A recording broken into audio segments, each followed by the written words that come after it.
est-ce que tu sais quelle est l'huile de cuisine la plus consommée en France? Ou en tout cas, disons, une des plus consommées en France? Non? Bah, tu as peut-être deviné, c'est l'huile de tournesol. Alors, l'huile de tournesol, c'est une huile effectivement très très consommée. Est-ce qu'elle est bonne? Est-ce que c'est intéressant de la consommer ou est-ce que c'est mauvais pour la santé? Réponse tout de suite dans cette vidéo et je te dis déjà la réponse, c'est que mauvais. Voilà, alors pourquoi? Pourquoi? Parce que dire les choses c'est une chose et puis les expliquer c'est quand même un petit peu mieux. Alors, personnellement, je déconseille vraiment de cuisiner ou d'assaisonner ces salades et autres avec de l'huile de tournesol pour plusieurs raisons. C'est une huile excessivement riche en acide. Alors déjà, c'est une huile polyinsaturée. Bon, alors ça c'est vanté, les vertus, etc. Mais bon, on en consomme bien assez. C'est une huile à acide gras polyinsaturé très très très riche en acide oméga 6.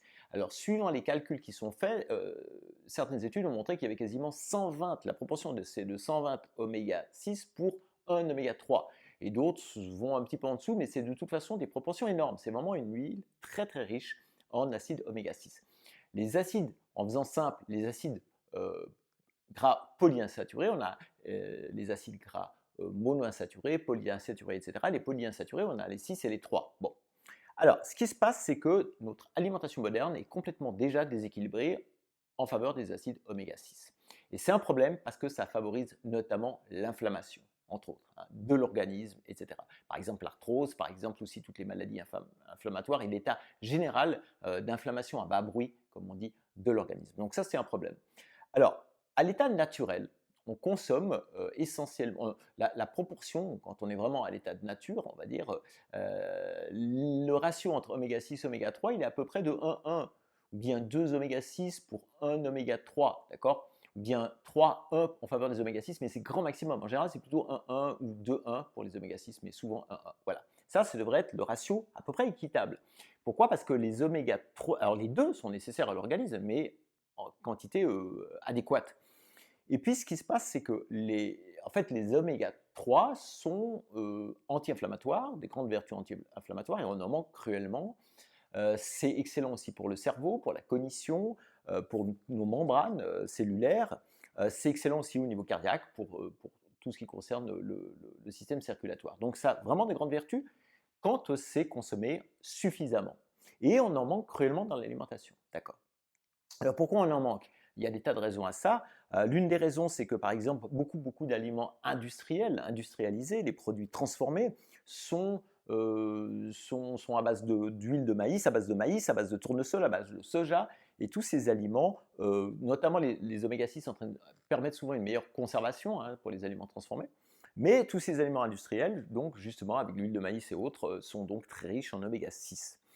Après, si tu consommes par exemple des œufs, mais des œufs de batterie, etc., les poules aussi sont nourries avec des aliments qui contiennent des céréales et autres avec des oméga 6, encore une fois. Tu vois. Donc même dans l'alimentation des œufs.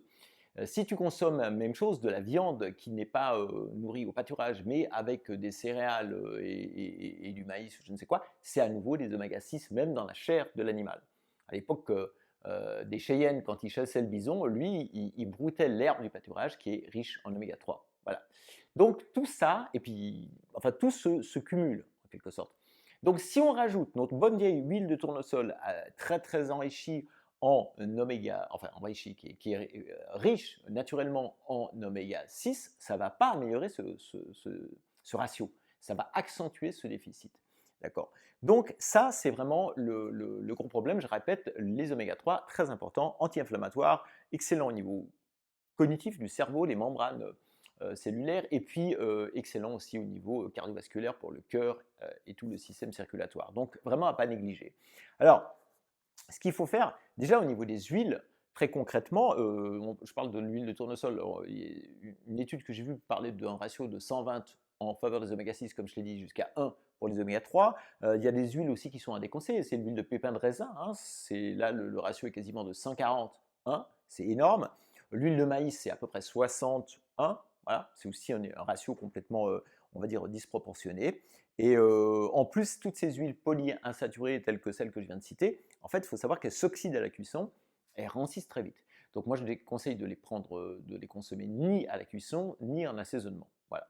Alors, quelles huiles consommer? Ben, le top du top, franchement, ce qui est très bien, c'est effectivement une huile très riche en acides monoinsaturés. C'est qui est très saine, c'est l'huile d'olive, bien sûr. Alors, en assaisonnement avec un peu de vinaigre balsamique, c'est parfait. Ou bien aussi en cuisson douce. Il n'y a pas de souci avec l'huile d'olive par rapport à ça. Après, il y a de l'huile de lin qui est riche en oméga 3, et ça, c'est évidemment en assaisonnement plutôt. On peut prendre de l'huile de noix, on peut prendre du vinaigre balsamique, tout ça, ça va bien sûr très bien. Voilà, mais pas d'huile de tournesol, même s'il y a eu pendant des années, un véritable battage médiatique, enfin disons publicitaire, relayé des fois par des instances médicales en faveur de cette huile de tournesol. Voilà. Donc, rééquilibrons tout ça. Maintenant, quelques aliments aussi. Alors, des aliments dans lesquels on va trouver les oméga 3, les fruits de mer, bien sûr, les crustacés, c'est très important, les poissons gras, hein, le maquereau, sardines, etc. Ça, c'est très important. Les graines de lin, effectivement, graines de chia ou chia, comme tu veux.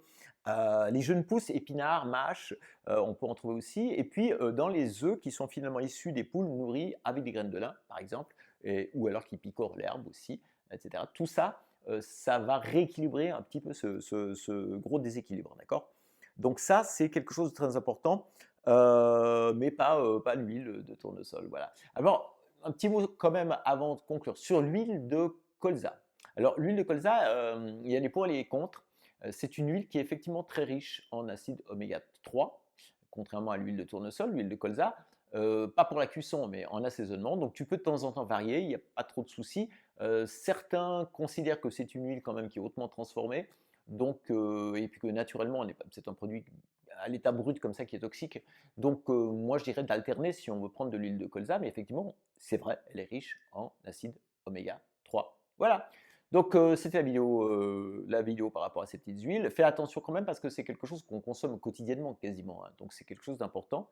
Et puis une autre solution, des fois, si on ne mange pas assez de poissons gras, etc., c'est de prendre carrément des compléments alimentaires enrichis en oméga 3, pourquoi pas, hein, parce qu'effectivement, il y a ce déséquilibre, on le ressent dans cet état d'inflammation, inflammatoire assez récurrent dans nos sociétés.